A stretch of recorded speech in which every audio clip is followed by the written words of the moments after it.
the stories from men and women who have reached the mature age of 50 plus in life and wish to share their journey from then till now.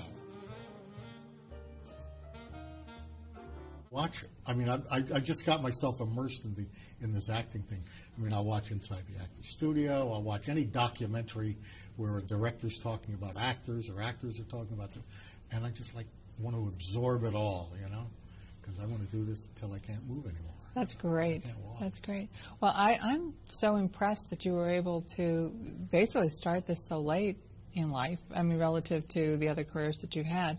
Because most people would say, well, people start young as actors or they don't start at all.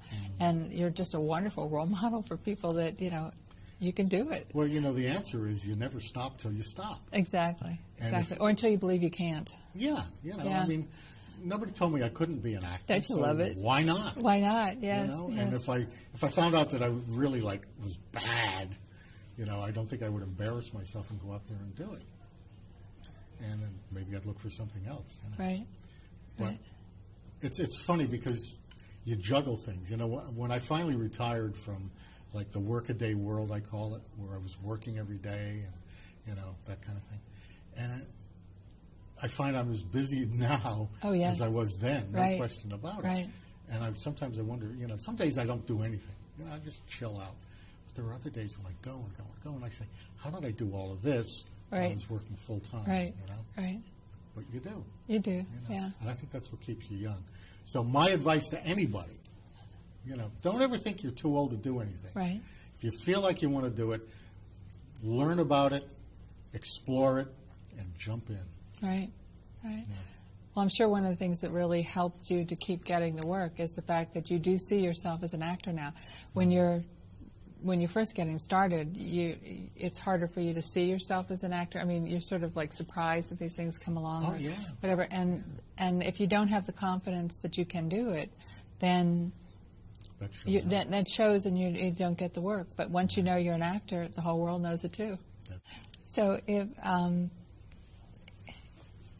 is there any other thing, has anything shown up that you think you might want to do beyond this, or you're just starting to see this start to blossom? Well, I was thinking about this the other day, knowing that I was going to be here, and I know the questions you like to ask. I know, you do. That's one of them. Right. And my answer, and I didn't think about it too long, I said, just keep doing what I'm doing, but do it better. Okay. And do more of it. Right. And I don't know what else to say with that. I just keep looking for more acting opportunities.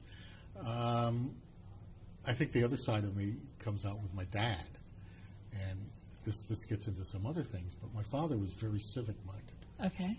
He lived in Norwalk. And I find the older I get, the more I'm like my father, in a lot of ways. Right. I mean, even little mannerisms. Yes, I think we all find that about And parents. so, as a result of this ancestral thing with Walter Hoyt and all of that, I found that I was eligible to join the Sons of the American Revolution. Ironically enough, I became the president of the Roger Sherman branch, and I'm in the Connecticut line, the color guard, and we go to Massachusetts, and we do parades, and we do living history and all of that stuff. And I belong to the Rotary Club and all of these things. And the other part of me, I guess, is, I mean, I'm taking stuff out, but the other part of me is putting stuff back. Right.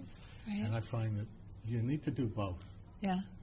I mean, I don't think I could ask for a better life.